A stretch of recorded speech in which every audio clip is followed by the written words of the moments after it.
pertama ada akuntansi internasional. Nah, akuntansi keuangan dipengaruhi oleh lingkungan negara tempatnya diterapkan, termasuk dari budaya, sejarah, sistem politik, ekonomi, dan perkembangan ekonominya. Perusahaan multinasional itu sendiri sering menghadapi perbedaan signifikan antar standar akuntansi antar negaranya. Nah, yang akhirnya mendorong kebutuhan untuk pelaporan keuangan yang bersifat global. Pelaporan keuangan transnasional itu sendiri memerlukan pemahaman praktik akuntansi, bahasa, dan mata uang yang digunakan oleh perusahaan. Nah, gerakan harmonisasi standar akuntansi internasional ini semakin meningkat dengan FISB dan IASB ini berkomitmen untuk mengembangkan standar yang dapat digunakan baik untuk pelaporan domestik maupun internasional. Selanjutnya ada masalah-masalah akuntansi bisnis internasional. Masalah-masalah akuntansi bisnis internasional ini membahas tentang masalah-masalah yang dihadapi oleh perusahaan dalam akuntansi bisnis internasional. Nah, exposure pertama terjadi saat berurusan dengan perusahaan asing yang dapat mengakibatkan keuntungan dan kerugian valuta asing. Setiap permasalahan lain melibatkan kesulitan memperoleh informasi kredit internasional, mengevaluasi laporan keuangan yang kompleks karena bahasa dan prinsip akuntansinya yang berbeda. Nah, seiring dengan ekspansi bisnis internasional, perusahaan mungkin perlu membuat divisi internasional, mengembangkan keahlian akuntansi internasional, atau meningkatkan modal di pasar luar negeri dengan menyusun laporan keuangan yang sesuai untuk bursa saham asing yang ditujunya. Nah, selanjutnya ada perkembangan sistem akuntansi. Budaya suatu negara itu kan pastinya mempengaruhi praktik bisnis dan prosedur akuntansinya. Nah, Hofstede ini mengkelompokkan budaya ke dalam 8 kategori yang berbeda, seperti Barat, Islam, Jepang, Hindu, dan lain sebagainya. Namun, mengklasifikasikan praktik akuntansi berdasarkan budaya saja itu terlalu sederhana, karena banyak negara yang memiliki banyak kelompok budaya dan sejarah kolonial yang mempengaruhi sistem akuntansi mereka gitu kan. Jadi beda-beda. Nah, tingkat perkembangan sistem akuntansi juga dipengaruhi oleh faktor lingkungan seperti pendidikan, sistem politik, sistem hukum, dan juga perkembangan perkembangan ekonomi dari negara tersebut gitu. Misalnya di Amerika Serikat, nah itu sistem akuntansi berkembang karena kebutuhan investasi swasta. Sementara di Rusia, sistem akuntansi itu mengalami transisi karena perubahan ekonomi. Nah, lalu ada tingkat pendidikan, sistem politik, sistem hukum, dan perkembangan ekonomi suatu negara yang juga mempengaruhi perkembangan praktek laporan akuntansi keuangan. Nah, maka dari itu, negara dengan penduduk yang lebih terdidik cenderung akan memiliki sistem akuntansi yang lebih maju. Karena sistem politik juga berpengaruh dengan negara sosialis mungkin menekankan informasi sosial dalam pelaporan keuangannya. Nah, lalu sistem hukum juga memainkan peran dengan aturan pemerintah yang mempengaruhi profesi akuntan. Kemudian tingkat perkembangan ekonomi suatu negara mempengaruhi juga kompleksitas sistem akuntansinya. Nah, kemudian ada penyusunan laporan keuangan bagi para pengguna asing. Nah, perusahaan yang menerbitkan laporan keuangan bagi para penggunanya di luar negeri itu dapat mengambil salah satu dari beberapa pendekatan dalam penyusunan laporan keuangan. Nah, yang pertama itu ada mengirimkan serangkaian laporan keuangan yang sama ke semua pengguna baik domestik maupun asing. Dan yang kedua itu menerjemahkan laporan keuangannya yang akhirnya dikirimkan ke pengguna di luar negeri dalam bahasa nasional dan mata uang yang digunakan di negara tersebut. Lalu yang ketiga itu menyusun 2 rangkaian laporan keuangan. Nah, yang pertama itu laporan menggunakan bahasa dan mata uang dan prinsip akuntansi di negara domisili perusahaan, dan laporan yang keduanya itu menggunakan bahasa, mata uang, dan prinsip akuntansi di negara pengguna yang dituju. Nah, kemudian yang keempat ada menyusun serangkaian laporan keuangan yang dibuat berdasarkan prinsip-prinsip akuntansi yang diterima di seluruh dunia. Nah, selanjutnya ada International Accounting Standard Committee atau IASC. Nah, peran IASC ini dalam mengembangkan standar akuntansi internasional yang dikenal sebagai International Accounting Standard atau IAS. Nah, IASC ini didirikan pada tahun 1973 dengan tujuan untuk mencapai keseragaman dalam prinsip-prinsip akuntansi global. Pada tahun 2001, IASC ini digantikan oleh International Accounting Standard Board atau IASB yang mempertahankan sebagian besar IAS yang ada. Nah, IASB ini memiliki otoritas untuk menyebarkan standar akuntansi internasional dan mendorong penerimaan standar-standar tersebut di seluruh dunia. IASC dan IASB ini berupaya untuk mengharmonisasi perbedaan dalam praktik pelaporan keuangan yang tidak dapat dijelaskan oleh perbedaan lingkungan antar negara. Nah, tujuannya adalah meningkatkan keandalan laporan keuangan asing dan memungkinkan perbandingan yang lebih baik. Lalu ada restrukturisasi IASC. Nah, itu pada tahun 1998, IASC memulai restrukturisasi untuk mengatasi masalah-masalah yang terkait dengan penetapan standar akuntansi internasional. Hal ini melibatkan pembentukan Strategy Working Party yang merumuskan strategi dan struktur baru untuk IASC. Nah, kemudian pada tahun 2000, Dewan IASC menyetujui konstitusi baru untuk restrukturisasi tersebut. beberapa beberapa faktor yang mendorong restrukturisasi ini termasuk pertumbuhan pasar modal internasional, upaya organisasi global dan regional untuk mengurangi hambatan perdagangan internasional, dan juga permintaan yang semakin meningkat untuk informasi keuangan dan informasi kinerja lainnya yang relevan dan dapat diandalkan. Akibatnya, ada permintaan untuk standar akuntansi internasional yang sangat berkualitas, yang memungkinkan transparisasi dan keterbandingan. Nah, selanjutnya ada IFRS Foundation. Nah, IFRS Foundation ini adalah badan yang mengawasi pengembangan dan penetapan standar akuntansi internasional, seperti International Financial Standard atau IFRS. Nah, badan ini terdiri dari 22 pengurus dengan latar belakang profesional yang beragam, termasuk editor, penyusun laporan, pengguna laporan, dan akademisi, serta penjabat lain yang melayani kepentingan publik. Nah, tugas para pengurus melibatkan pemilihan anggota Dewan IFRS, Standing Interpretation Committee, dan Standard Advisory Council. Nah, mereka juga bertanggung jawab untuk meninjau strategi dan efektivitas IASB, menyetujui anggaran IASB, serta mengambil keputusan strategis yang mempengaruhi standar akuntansi internasional. Namun, mereka tidak terlibat dalam aspek teknis dari penyusunan standar akuntansi. Dan selanjutnya ada IFRS Foundation Constitution. Nah, IFRS Foundation Constitution ini adalah dasar yang mengatur IFRS Foundation, yang bertujuan untuk mengembangkan standar-standar akuntansi internasional yang berkualitas tinggi, transparan, dan dapat diterima secara global. Nah, serta mendorong penggunaan dan penerapan standar-standar tersebut di seluruh dunia melalui konvergensi dengan standar akuntansi nasional. Nah, yang IFRS Foundation itu sendiri dibentuk pada Februari tahun 2001. Dan konstitusi awalnya itu disetujui pada Maret tahun 2000 oleh Dewan dan anggota IASC. Nah, konstitusi ini telah mengalami beberapa revisi sepanjang waktu untuk mencerminkan perkembangan dalam lingkungan akuntansi internasional. Nah, revisi pertama itu terjadi pada Maret tahun 2002 untuk mencakup pembentukan International Financial Reporting Interpretation Committee atau IFRIC. Nah, para pengurus IFRS Foundation ini bertugas untuk meninjau konstitusi setiap 5 tahun sekali. Nah, tinjauan pertama dimulai pada November tahun 2003 dan selesai pada tahun 2005 bulan Juni. Nah, konstitusi ini menguraikan tujuan utama IFRS Foundation, yaitu mengembangkan serangkaian standar pelaporan keuangan yang berkualitas tinggi, dapat dipahami, dapat diterapkan, dan diterima secara global. Standar tersebut harus berdasarkan prinsip-prinsip yang memenuhi kebutuhan para pengguna informasi keuangannya. Nah, selanjutnya ada Dewan Pemantau atau Monitoring Board. Dewan Pemantau ini adalah sebuah lembaga yang diberikan otoritas oleh IFRS Foundation untuk mengawasi kinerja lembaga pembuat standar internasional untuk sektor swasta, terutama International Accounting Standard Board, yaitu IASB.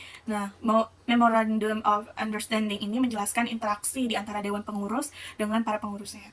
Nah, yang pertama, tanggung jawab Dewan Pemantau ini ada beberapa. Yang pertama itu ada untuk berpartisipasi dalam proses penunjukan pengurus dan menyetujui penunjukan para pengurus. Nah, yang kedua itu untuk meninjau dan memberikan nasihat kepada para pengurus terkait pemenuhan tanggung jawabnya. Pengurus akan membuat laporan tahunan secara tertulis kepada Dewan Pemantau. Nah, yang ketiga ini untuk bertemu dengan para pengurus atau bagian kelompok pengurus setidaknya sekali setahun dan atau lebih sering jika diperlukan. Nah, Dewan Pemantau ini memiliki otoritas untuk meminta dilakukannya di pertemuan dengan para pengurus atau dengan ketua pengurus secara terpisah, itu dengan ketua IASB jika diperlukan.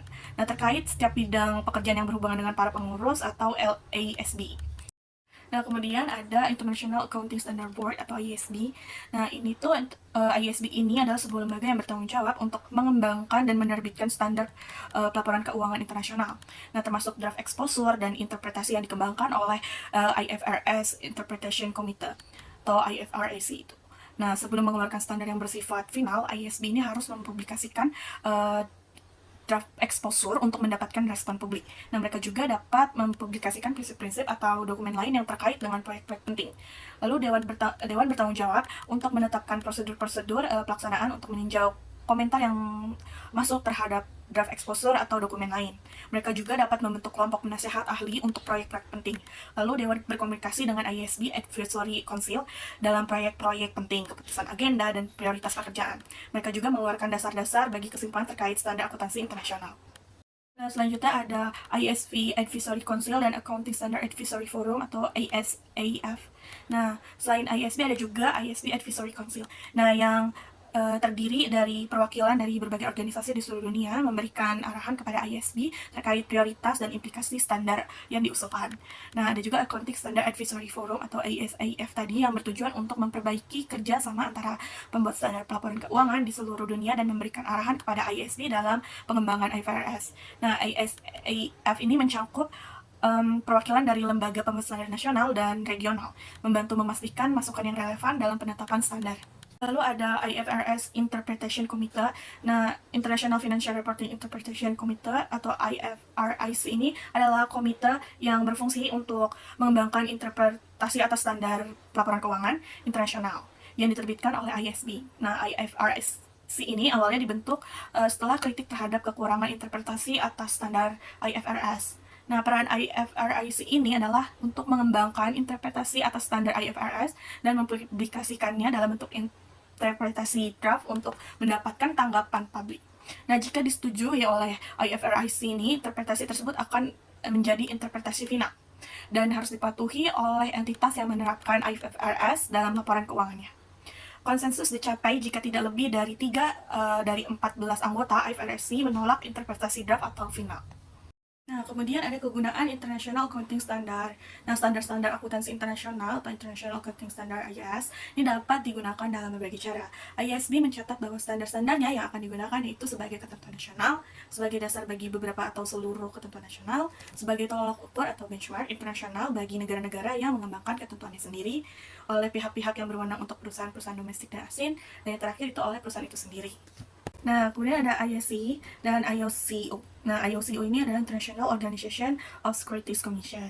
Nah, ini adalah sebuah asosiasi yang terdiri dari organisasi-organisasi regulator, pasar sekuritas, dan kontrak berjangka di seluruh dunia. Dan pada tahun 1980-an, IOCO ini mendekati ISC dan mengusulkan untuk mendukung standarnya bagi penggunaan oleh para anggota regulator jika ISC ini membuat perbaikan yang signifikan terhadap standar-standar tersebut. Nah, ISO secara khusus meminta revisi sebagai berikut, yaitu penghapusan perlakuan-perlakuan alternatif, pengembangan standar-standar yang cukup lengkap dan terperinci, serta persyaratan pengungkapan yang memadai. Kemudian ada proyek perbaikan tahunan ISB. Nah, ISB mulai proyek perbaikan tahunan ini pada bulan Juli tahun 2006 dengan tujuan mengatasi amandemen kecil yang diperlukan dalam IFRS. Nah, proses ini muncul dari masalah yang diidentifikasi oleh IFRIC ini, saran dari berbagai pihak, dan fokus pada inkonsistensi dalam IFRS serta klarifikasi kata-kata. Nah, Dewan ISB ini akan mengevaluasi apakah amandemen tersebut sesuai untuk memecahkan masalah yang teridentifikasi, mirip dengan proses penilaian agenda teknis lainnya. Nah, perbaikan yang disetujui nantinya akan dipublikasi dalam draft exposure setiap tahun. Dan ada penggunaan standar-standar ISC. Nah, penggunaan standar ISC ini, terutama IFRS, telah berkembang pesat dengan lebih dari 12.000 perusahaan dari berbagai negara mengadopsinya. Ini dipicu oleh organisasi bisnis dan keuangan. Uni Eropa mulai mewajibkan perusahaan yang terdaftar di bursa saham Uni Eropa untuk menggunakan IFRS pada tahun 2005. Nah, Australia, Selandia Baru, Israel, dan Kanada juga telah menerapkan IFRS dalam berbagai tingkat. Jepang memperbolehkan penggunaan IFRS juga untuk perusahaan internasional.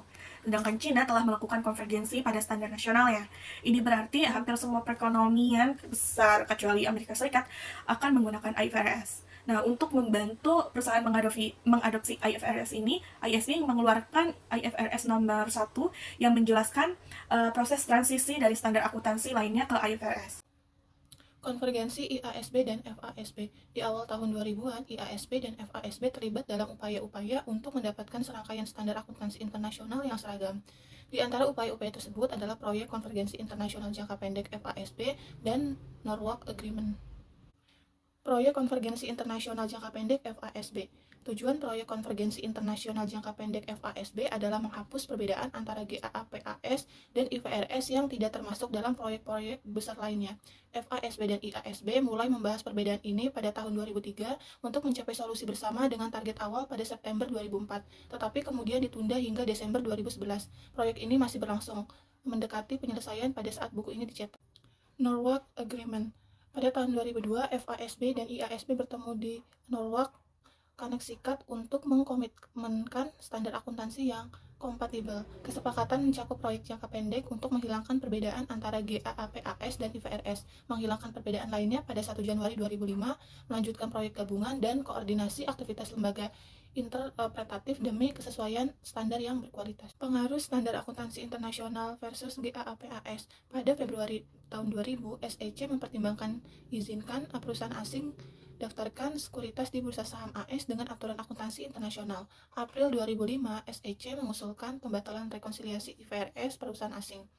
Tetapi kontroversial. Pada tahun 2007, SEC ubah Form 20F untuk diterima laporan keuangan IFRS tanpa rekonsiliasi, dengan syarat kesamaan prinsip akuntansi. Pada 2011, staf SEC setuju dengan laporan keuangan IFRS, tetapi ada kekurangan transparansi. Keberagaman penerapan IFRS sulit membandingkan laporan antar negara dan industri. Keputusan final SEC masih tertunda. Kelebihan standar IASB merespon permintaan internasional untuk standar akuntansi yang sederhana untuk usaha kecil dan menengah dengan menerbitkan IFRS untuk SME pada tahun 2009. Standar ini menghilangkan topik yang tidak relevan, menyederhanakan prinsip akuntansi, dan memungkinkan opsi lebih mudah. Meskipun standar ini berbeda dengan GAAP-AS dan IFRS, beberapa perusahaan swasta AS dapat menggunakan IFRS for SME, tetapi mungkin menghadapi kesulitan dalam menerima dan mengkonversi laporan keuangan.